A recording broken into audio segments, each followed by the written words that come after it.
Hello friends, उम्मीद करता हूँ कि सब खैरियत से होंगे। फ्रेंड्स, आज जो मैं आप लोगों के लिए वीडियो लाया हूँ वो एक्सेल के बारे में है कि एक्सेल हमारे साथ क्या है, किस तरह काम करता है, इसका इस्तेमाल हम क्यों करते हैं, कहाँ पे करते हैं, और सबसे बड़ी बात कि इनमें क्या क्या है, मेन्यूज़ कितने हैं, अब और सेल क्या है, वर्कबुक क्या है, शीट को हम किस तरह डिफ़ाइन करते हैं। बहुत सारी चीज़ें हैं जो हम इनको एक वीडियो में नहीं ला सकते हैं। इनके लिए एक मुख्तलिफ़ ट्यूटोरियल लाएंगे इंशाल्लाह। तो आज हम सिर्फ ये देखते हैं कि एक्सेल क्या है, किस तरह काम करता है और इनका इस्तेमाल हम कहाँ भी करते हैं। तो आइए एक्सेल को ओपन करते हैं। तो ये है एक्सेल की विंडो कि एक्सेल इस तरह है। ये एक्सेल की होम पेज है। ये जो है हमारा एक शीट है जो हमें नज़र आता है। ये एक हमारा एक शीट है एक्सेल का। और सबसे पहले अगर मैं आप लोगों को बताऊं शीट के बारे में, तो ये जो नीचे लिखा हुआ है शीट 1, तो हम इसको डबल भी कर सकते हैं शीट 2। जितनी आपकी मर्ज़ी हो उतनी शीट आप ले सकते हैं। शीट 3, इसी तरह शीट 4, शीट 5। और अगर हम चाहें तो इनके नाम को भी हम चेंज कर सकते हैं। अगर हम यहाँ पे लिखे कि प्रोजेक्ट 1, तो इसी तरह हम शीट के नाम जो है वो भी हम तब्दील कर सकते हैं। अपनी मर्ज़ी का नाम हम इन्हें दे सकते हैं। तो ये था एक्सेल की शीट। इसके बाद जो है वो है सेल। कि सेल क्या होता है, सेल की एड्रेस कैसे होता है। तो मेरे दोस्त, जैसे ही मैं यहाँ पे क्लिक करूँ, ये कौन सी कॉलम पे है, ए कॉलम पे है, और रो कौन सी है, 1। तो ये A1 जो है हमारे साथ, ये एड्रेस है किसका, ऐसी सेल का एड्रेस है A1। अगर मैं ये जो H कॉलम है यहाँ पे मैं आ जाऊँ थर्ड रो पे, तो इसका एड्रेस क्या होगा, H3। तो ये देखो H3 हमारे साथ एड्रेस बन गया। अब अगर मैं यहाँ पे क्लिक करूँ तो ये हो जाएगा हमारे साथ क्या, L कॉलम है, यहाँ से आ जाओ, क्लिक करो, इसी तरह आ जाओ, L10 आ जाएगा। तो यहाँ पे सेल के एड्रेस आप लोगों के सामने है, यहाँ पे सेल के एड्रेस आता है। तो ये तो थी सेल का एड्रेस और सेल। अब इसके अलावा मैं आप लोगों को बताऊंगा फार्मूला बार। ये जो होता है ये फार्मूला बार है। इसमें अगर हम सेल में जो कुछ भी हम टाइप करें, यहाँ पे फार्मूला बार में वो क्या होता है, वो शो होता है हमारे साथ। अगर हम इन्हें प्लस करें, अगर ऐसे ही मैं जनरल बताता हूँ, अगर हम इस तरह कोई टाइप करें तो ये क्या होता है, ये हमारे साथ फार्मूला बार में शो होता है।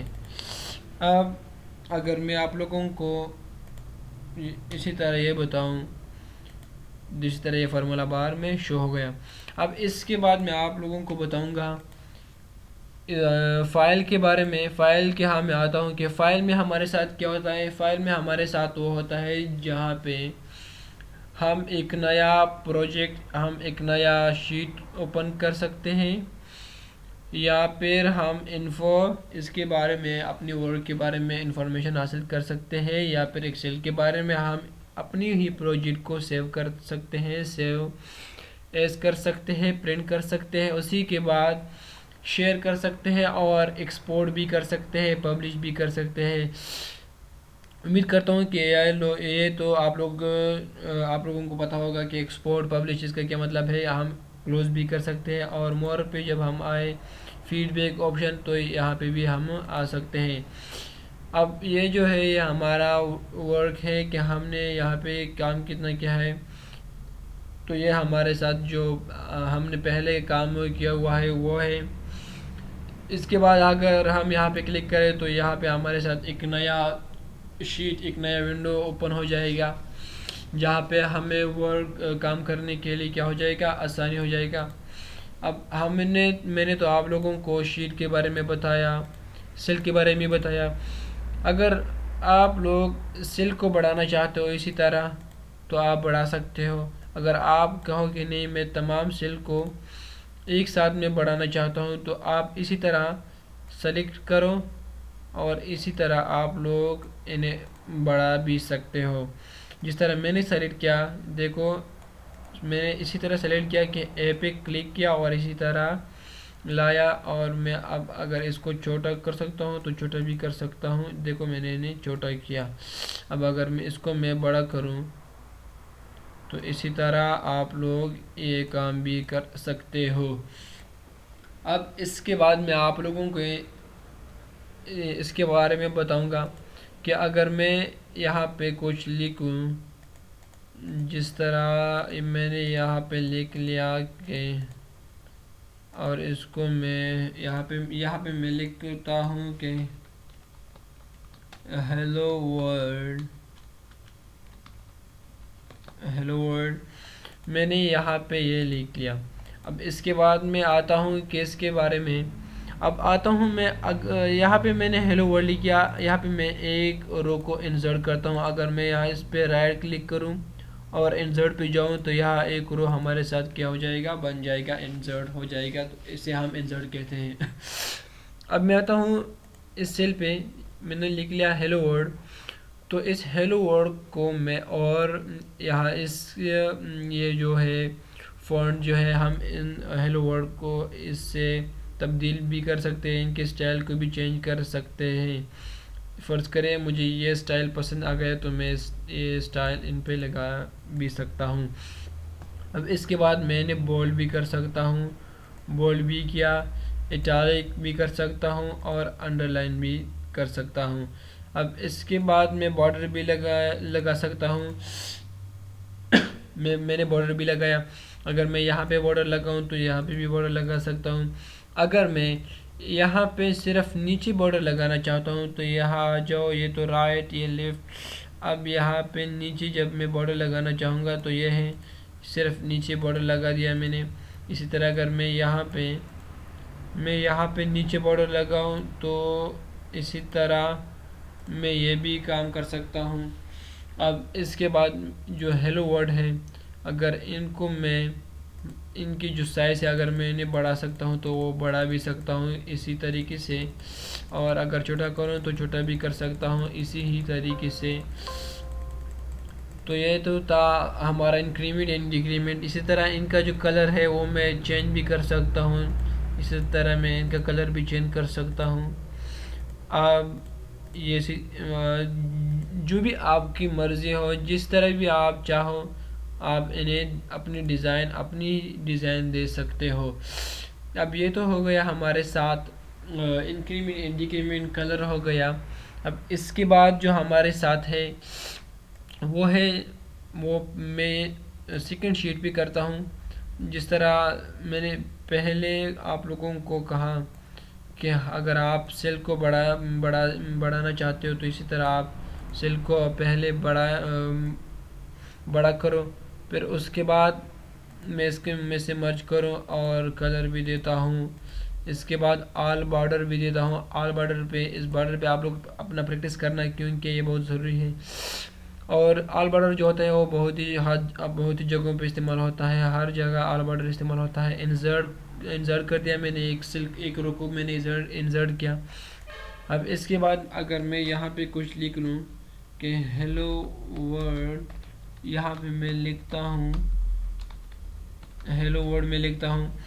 अब इसको मैं किस तरह डिफ़ाइन करता हूँ, इसको मैं बोल्ड कर सकता हूँ, इटैलिक कर सकता हूँ, अंडरलाइन कर सकता हूँ। इसके बाद डबल अंडरलाइन भी हम कर सकते हैं। सिंपली मैं अंडरलाइन कर सकता हूँ, बॉर्डर दे सकता हूँ और इसके बाद मैं यहाँ पे स्टाइल भी दे सकता हूँ। अब इसके बाद मैं इसको बढ़ा भी सकता हूँ, लेकिन अब छोटा करता हूँ क्योंकि मुझे चाहिए कि मैं इसे यहाँ पे लेफ़्ट बॉटम में भी ले सकता हूँ, अपर में भी, अप टॉप भी ले सकता हूँ, एंड मिडल भी ले सकता हूँ, इसी तरह सेंटर मिडल भी ले सकता हूँ, और जिस तरह भी आपको लेना चाहिए आप ले सकते हो। मुझे तो ये बहुत अच्छा लगता है। और इसके बाद मैं इसी जो वर्ड्स है इनको मुख्तलिफ़ डायरेक्शन में भी ला सकता हूँ।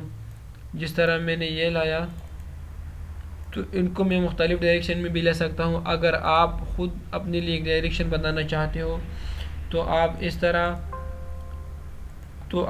इसी तरह यहाँ एरो पे क्लिक करो और फॉर्मेट सेल अलाइनमेंट पे आ जाओ, और इस तरह जिस डायरेक्शन में भी आप अपने लिए चाहते हो, अगर मैं इसी तरह चाहूँ और ओके कर लूँ तो ये आ जाएगा हेलो वर्ल्ड। अब अगर मैं यहाँ पे अपने लिए जो इससे पहले था वो सही था, अगर मैं इसी तरह कर लूँ तो ये आ जाएगा इसी तरह। तो ये तो था अलाइनमेंट्स ऑफ फॉन्ट्स या फिर अलाइनमेंट्स ऑफ वर्ड्स। इसके बाद मैं आप लोगों को बताऊंगा ये जो है होता है ये इंक्रीमेंट इंटीग्रेमेंट होता है कि आपको जो वर्ड्स है जो अल्फ़ाबेट्स है वो किस तरह ला चाहते हो। देखो इसी तरह ये काम करता है। अब अगर मैं इसको इसी तरह वापस भी ला सकता हूँ। तो ये तो था हेलो वर्ड, तो ये तो था इंक्रीमेंट एंड डिक्रीमेंट।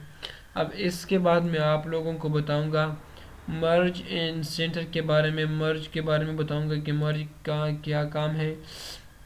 देखो जिस तरह मैंने आप लोगों को पहले बताया कि मर्ज जो होता है वो मर्ज का काम ये होता है कि वो जो है सेल को ख़त्म करता है। सेल को एक मुख्तलिफ़ सेल को अगर आप जितनी भी सेल को सेलेक्ट करो, 15 हो 20 हो 25 हो, कितनी भी सेल को आप सेलेक्ट करो, उनको अगर आप मर्ज करो तो वो सिर्फ एक ही सेल बन जाएगा।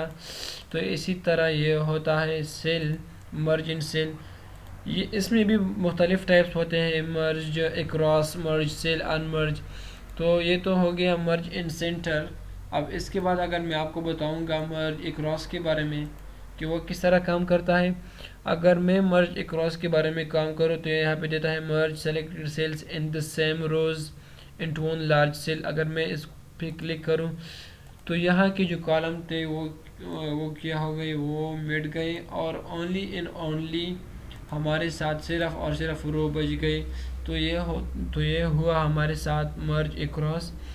अब इसके बाद जो हमारे साथ होता है वो है मर्ज सेल। ये तो मर्ज सेल हो गया जिस तरह हमने इनको देखा। तो ये है हमारे साथ मर्ज इन सेल। अगर मैं इनको अनमर्ज करूं, जैसे कि मैंने इसे बाई कॉलम मर्ज किया हुआ है, अगर मैं इन्हें अनमर्ज सेल करूं तो वापस इसमें कॉलम आ जाएगा।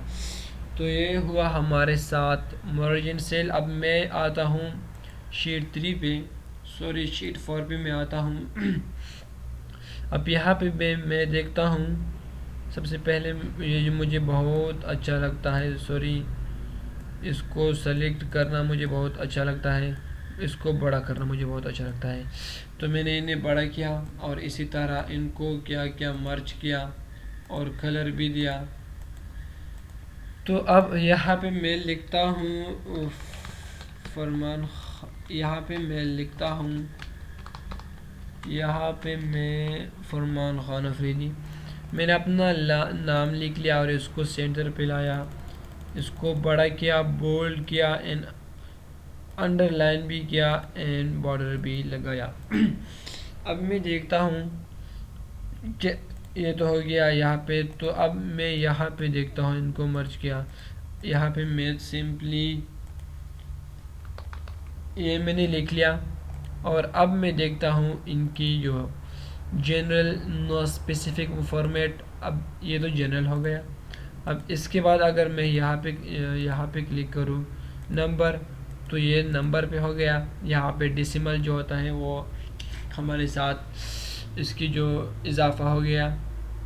तो ये था नंबर का कमाल। अब इसके बाद करेंसी जो ही हमने सेलेक्ट किया तो इनके सामने डॉलर का साइन आ गया।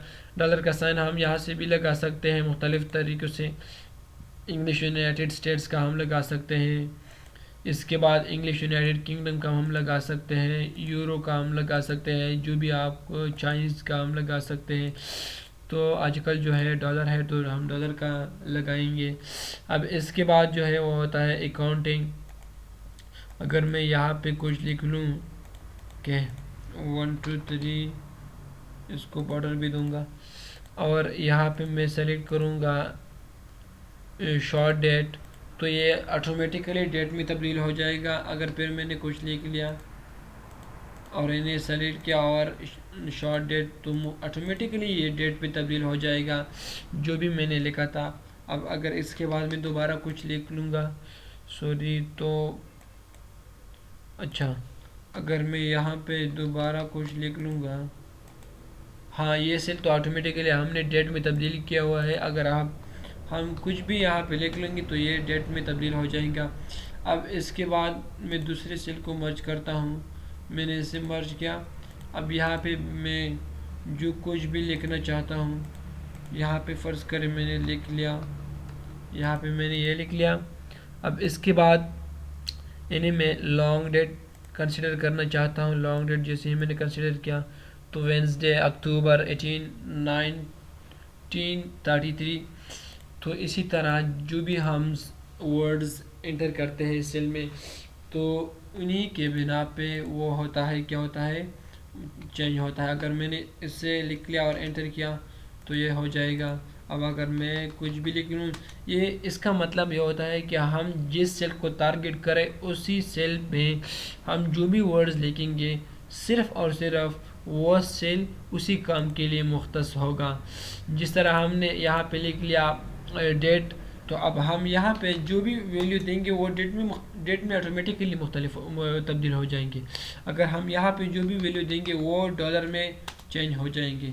यहाँ पे हम जो भी वैल्यू देंगे वो ऑटोमेटिकली अल्फ़ाबेटिकल जो करेक्टर होते हैं वहाँ पे डेट हम कंसिडर कर सकते हैं। अब इसके बाद अगर मैं यहाँ पे इन्हें मर्ज कर लूँ, मैंने मर्ज किया और कलर भी दिया। अगर मैं यहाँ पे लिख लूँ टाइम, अगर मैं यहाँ पे कंसिडर करूँ, मैंने इसी सेल को टाइम कंसिडर किया। अब मैं यहाँ पे वैल्यू एंटर किया और आप लोगों के सामने टाइम भी तो बहुत बढ़ा गया, पता नहीं कि कितना, नहीं सॉरी, तो हाँ सॉरी। अब यहाँ पे मुझसे थोड़ी सी गड़बड़ हो गई है। अगर मैंने यहाँ पे कुछ लिख लिया, हाँ अभी सही है।